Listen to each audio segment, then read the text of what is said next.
은혜를 나누겠습니다.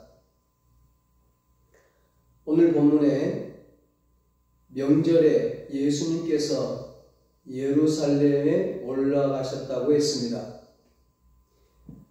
우리나라에서는 명절만 되면 고향으로 가느라 한바탕 귀향 전쟁을 치릅니다. 도시에 올라와 있던 사람이 시골로 내려가는 것이 우리의 모습이죠. 그러나 이스라엘 유대 사람들은 그 반대입니다. 시골에 있던 사람들, 지방에 있던 사람들, 심지어 외국에 있던 사람들까지 모두 서울 예루살렘으로 올라와 명절을 지내는 것이 그들의 명절 의식이었습니다. 유대인의 명절은 유월절, 맥추절, 초막절 같은 하나님께 제사 드리는 절기죠. 이 절기에 예루살렘으로 올라온 이유는 그곳에 성전이 있었기 때문입니다. 우리의 명절이 고향 중심이라면 이스라엘의 명절은 성전 중심이었습니다. 철저히 하나님 중심, 성전 중심으로 저들은 살았습니다. 교회가 저들 삶의 중심이었습니다. 중요한 일이 있을 때마다 예루살렘 성전에 저들은 함께 모였습니다. 이것이 본문이 말하는 명절입니다. 이날에 예수님께서 베데스다 연못가에 가셔서 38년 된 불치병 환자를 고쳐주셨다는 내용입니다. 수십만이 몰려든 작은 도시 예루살렘은 인산인해를 이루어 서로 인사를 주고받고 축제를 즐기느라 정신이 없었습니다. 이런 잔치 분위기 속에서 예수님은 조용히 그곳을 빠져나와 가장 외롭고 불쌍한 환자를 만나고 계십니다. 예수님께서는 축제를 즐기기보다는 사랑을 베풀고자 하셨습니다. 전도서 7장 4절에서 지혜자의 마음은 초상집에 있으되 우매자의 마음은 혼인집에 있느니라는 이 말씀처럼 모든 사람들이 즐기는 명절의 축제 속에서도 예수님은 그 축제 속에 마음을 두지 않으시고 음침하고 괴로운 삶에 지쳐 쓰러져 있는 병자들을 찾아가셨습니다. 예수님께서는 명절의 축제 속에 파묻혀 희낙낙할 수만은 없었습니다. 이 축제와는 거리가 먼 곳에 절망과 한숨을 끌어안고 신음하는 그늘진 장소가 있음을 잊지 않고 저들을 찾아가셨습니다. 다리 저는 사람, 맹인, 혈기 마른 자, 가난에 지쳐 쓰러진 무리들이 있는 곳, 세상에서 버림받은 그곳을 주님은 찾아가셨습니다. 그 주님이 우리에게도 찾아오셨습니다. 우리를 만나주셨습니다. 우리를 구원해 주셨습니다. 예배드리는 이 시간에도 주님은 우리를 찾아와 만나주십니다. 2절 말씀에 의하면 본문은 예루살렘 양문곁 베데스다라는 연못가에서 일어난 사건입니다. 예루살렘 동쪽에는 실로암 샘으로 가는 샘문이 있었고 서쪽에는 망대문이 있었고 남쪽에는 동물들의 배설물을 버리는 똥문이 있었고 오늘 본문 북쪽에 바로 하나님께 제사 드릴 하나님께 제사 드릴 때 속죄 제물로 사용되는 양을 끌고 오는 문인 양문이 있었습니다. 바로 그곳 양문 곁에 베데스다 연못이 있었습니다. 벳은 집이란 뜻이고 에스다는 은혜 자비라는 뜻입니다. 그래서 베데스다는 자비의 집, 은혜의 집이라는 뜻이죠. 그런데 이 베데스다 연못에 특별한 전설이 있었습니다. 3절, 4절입니다. 그 안에 많은 병자, 맹인, 다리 저는 사람, 혈기 마른 사람들이 누워 물의 움직임을 기다리니 이는 천사가 가끔 못에 내려와 물을 움직이게 하는데 움직인 후에 먼저 들어가는 자는 어떤 병에 걸렸든지 낫게 되밀어라. 3절 하반절부터 보면 이 말씀이 괄호로 되어 있어요. 이렇게 괄호로 해놓은 것은 이것은 사실이 아니고 전설이라는 뜻입니다. 아마 지금 같으면 이곳이 온천이었던 모양이에요. 신기하잖아요. 한 번씩 쿨컥쿨컥하고 온천이 솟구치면 천사들이 물을 움직이게 한 것이라고 생각했던 것입니다. 그리고 이곳에서 어떤 피부병 환자나 관절염 환자 하나가 병을 고쳤는지도 모르겠어요. 그런 사건 하나로 생긴 소문이 전설이 되어서 어떤 병에 걸렸든지 낫게 된다고 믿어지게 된 것입니다. 스스로 고칠 수도 움직일 수도 없는 사람들이 모여 물이 움직일 때 먼저 들어가면 어떤 병이 걸렸어도 다 낫는다고 말합니다.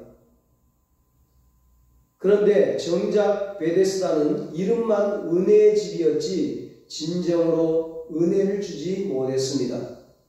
문제 해결을 주지 못했습니다. 소망을 주지 못했습니다. 진정으로 은혜를 베푸실 예수 그리스도께서 오셨는데도 아무도 예수를 바라보지 아니하고 오직 물이 움직이기만을 기다리며 물이 움직이기만 해봐라. 이번에는 내가 먼저 들어간다. 눈에 불을 켜고 있습니다. 이 얼마나 은혜의 집에 어울리지 않는 우스꽝스러운 일입니까? 여기 모여있는 불치병 환자들은 당시 유대인들의 정신적 상태를 상징하고 있습니다. 뿐만 아니라 은혜의 집, 오늘날 교회에 모여있는 신앙인들의 영적인 상태를 의미하고 있습니다. 은혜 베푸실 예수님이 오셨는데도 여전히 다른 은혜를 찾고 있는 것입니다. 진리를 바로 보지 못하는 소경들, 신령한 세계가 보이지 않는 영안이 열리지 않는 사람들, 수많은 사단의 공격을 받고 살지만 그것을 물리칠 힘, 영역을 잃어버린 사람들, 하나님의 자녀된 삶의 능력을 잃어버린 중풍병자들, 사랑과 자비의 모습을 잃어버린 현대 그리스도인들, 이 불치병의 환자들의 모습이 오늘 우리의 모습, 나의 모습일 수 있다는 것이죠. 물이 움직일 때 맨 먼저 1등으로 연못에 들어갈 수 있는 사람은 들어갈 필요가 없는 건강한 사람들입니다. 정작 불치병 환자들은 들어갈 힘이 없어요. 이게 베데스다 연못의 모순이요 문제입니다. 이 문제의 현장에 예수님이 오셨습니다. 그러나 아무도 예수님을 바라보지 않습니다. 예수님에게 관심조차 두지 않습니다.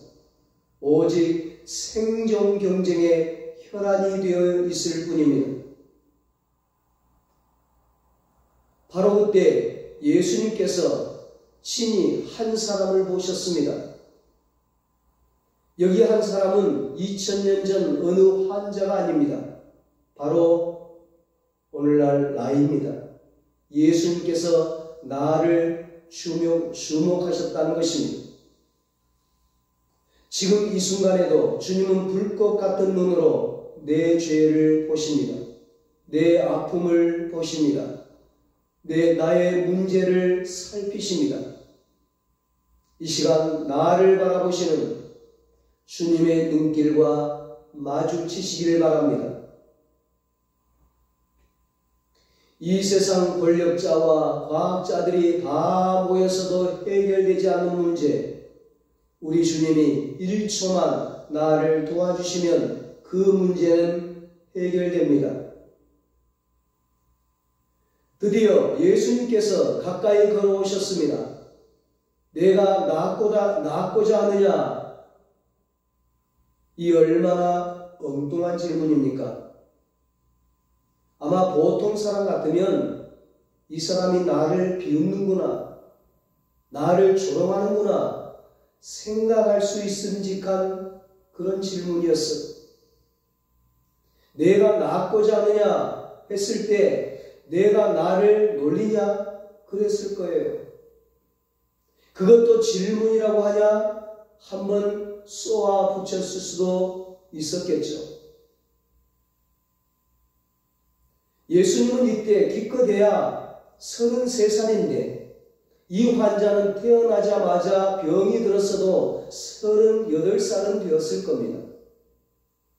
예수님보다 나이가 많아도 한참 많잖아요.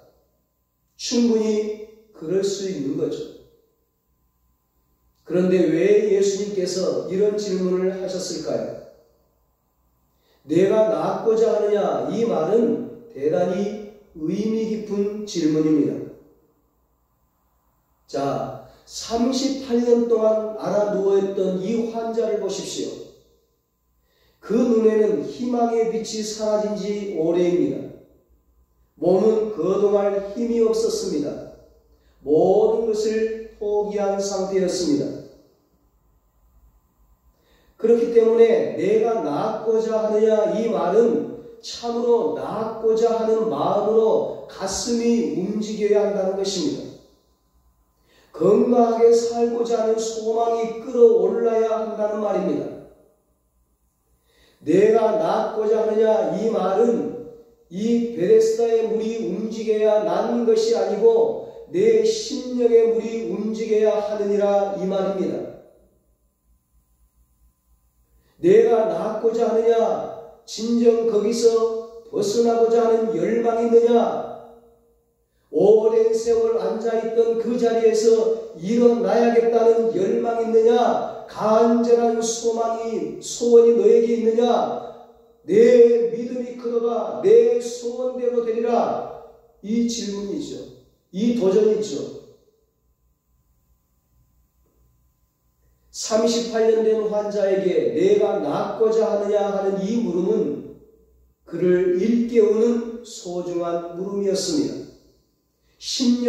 그의 심령에 불을 붙이는 강력한 도전이었습니다. 베데스다의 물이 아니라 심령의 물이 움직이는 곳에 기적이 일어납니다. 역사가 일어납니다. 기도로 내 입이 움직이게 하라. 내가 채우리라. 너가 참으로 변화되기를 원하느냐? 너가 참으로 달라지기를 원하느냐? 너가 진정 예수를 만나기를 원하느냐? 내가 진정 낫기를 원하느냐? 내가 심령이 하늘을 향하여 말씀을 향하여 움직이고 있느냐? 낫고자 하는 간절한 소원을 먼저 받으시고자 하는 것입니다. 그리고 기적을 베푸시는 것입니다. 내가 낫고자 하느냐 하는 이 질문에 이 환자는 아이고 선생님 살려주세요 그런다든지 아니면 낫고 싶고 말고요 그런다든지 한 번만 걸어본다면 죽어도 여한이 없겠습니다. 그렇게 말하지 않았습니다. 동문서답을 해요. 주여 물이 움직일 때 나를 연못에 넣어주는 사람이 없어 내가 가는 동안에 다른 사람이 먼저 내려가나이다. 여보시오 내가 물에 들어갈 수 있도록 나를 좀 도와주시오. 나를 밀어주시오. 내 손을 좀 붙들어 주시오. 그렇게 그렇게 말해요. 예수님을 나의 주님, 구세주로 믿는 것이 아니라 도우미, 조력자로 바라본 겁니다. 예수님께 항복하고 나와 주님으로 영접한 사람은 구원을 받습니다. 그러나 예수님을 내 인생의 도우미, 조력자 정도로 생각하는 사람은 구원받을 길이 없습니다.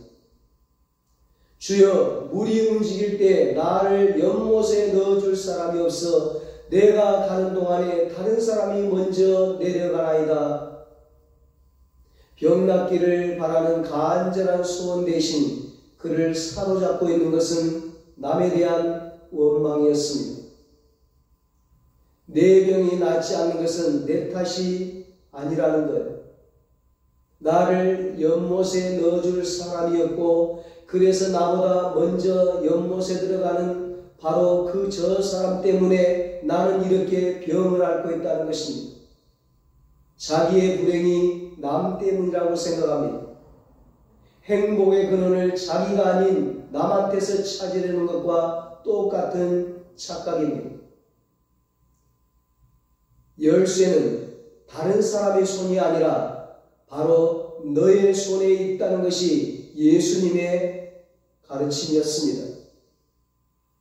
그리고 여기 나를 연못에 넣어줄 사람, 이 말을 원문에 보면 나를 도와줄 사람들이 없다가 아니라 나를 도와줄 단 한 사람도 가지지 못했다, 이렇게 되어 있습니다. 그렇습니다. 세상에서 한 줄기 희망마저 사라졌을 때, 단 한 사람의 소망마저 사라졌을 때, 바로 그 순간 우리 주님께서 찾아오셨습니다. 우리가 이 세상 살아가다 보면 누구 하나도 붙들 수 없는, 세상 어느 곳에서도 도움을 요청할 수 없는 절박한 상황에 부딪힐 때가 있죠. 그때 하늘을 우러러보시기 바랍니다. 반드시 주님이 여러분을 찾아갈 것입니다. 여러분, 세상은 우리의 못남을 비웃고 우리의 죄를 조롱하지만 예수님은 우리를 사랑하십니다. 예수님은 우리를 불쌍히 여기십니다. 우리 주님께 우리의 사정을 있는 그대로 아뢰는 사람은 복을 받습니다. 이제 주님이 찾아오셔서 말씀하십니다. 일어나 내 자리를 들고 걸어가라. 물이 움직일 때 너를 연못에 넣어주기를 기다리는 것은 미신적인 신앙이다, 나무라지 않았습니다. 너 오래 누워있더니 정신까지 이상해졌구나, 질책까지도 않으셨습니다. 너 내가 누군지 아느냐, 의시되거나 과시하지도 않으셨습니다. 너 왜 신앙이 그 모양이냐, 무시하지도 않으셨습니다. 그 모습 그대로 인정하시고 용납하셨습니다. 고쳐주셨습니다. 오늘 본문의 결론 부분에서 의문점이 한 가지 생깁니다. 왜 그 많은 환자들 가운데 여기 한 사람만 고쳐주셨는가 하는 것입니다. 38년 된 환자는 예수님의 말씀을 듣고 일어났습니다. 자리를 들었습니다. 걸어갔습니다. 이것이 믿음입니다. 여기서 기적은 일어났습니다. 그러나 주변의 환자들 중에는 선생님, 저도 일어나고 싶습니다, 고쳐주십시오 하고 매달리는 사람이 아무도 없었습니다. 예수님의 말씀에 귀를 기울이고 그 말씀에 순종하려고 하는 사람들이 없었습니다. 오히려 누워있던 환자들이 모두 안식일에 자리를 들고 가는 것은 옳지 않다고 비난했습니다.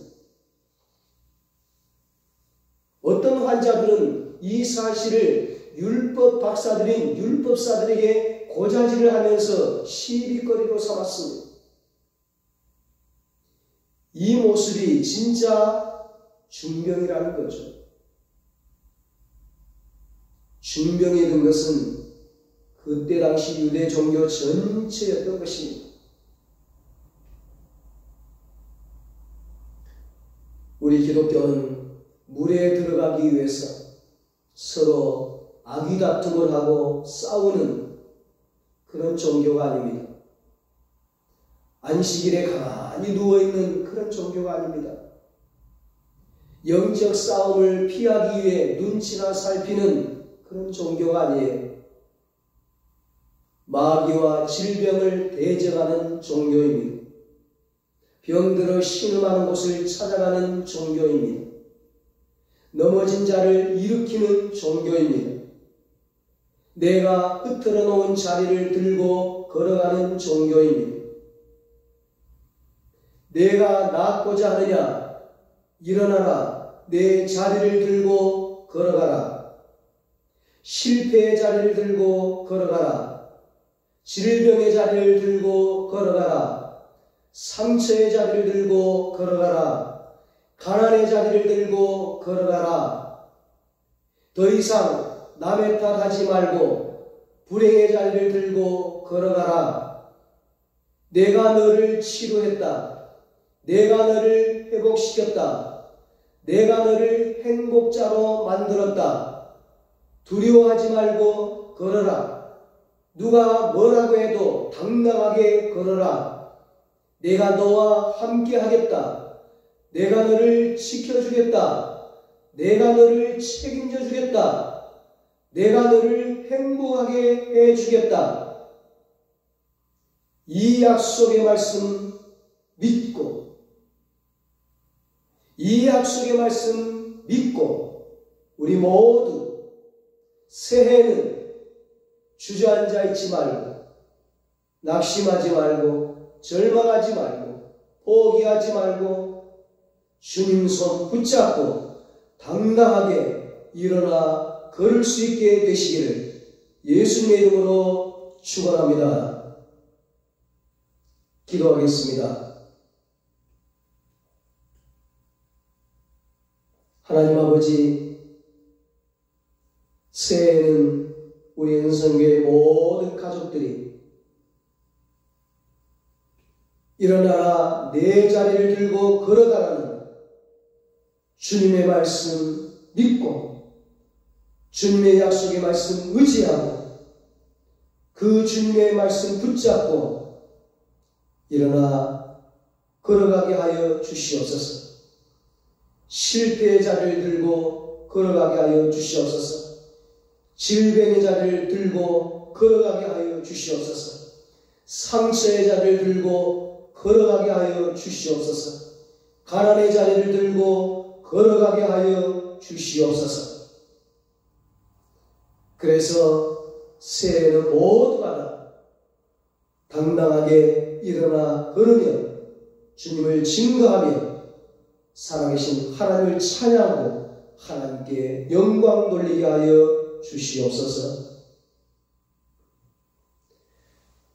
이제는 우리 주 예수 그리스도의 무한하신 은혜와 하나님 아버지의 사랑하심과 성령님의 위로하시고 교통하시고 영원토록 함께 하시는 은혜가 새해에 하나님의 약속의 말씀 붙잡고 주님 손 붙잡고 당당하게 일어나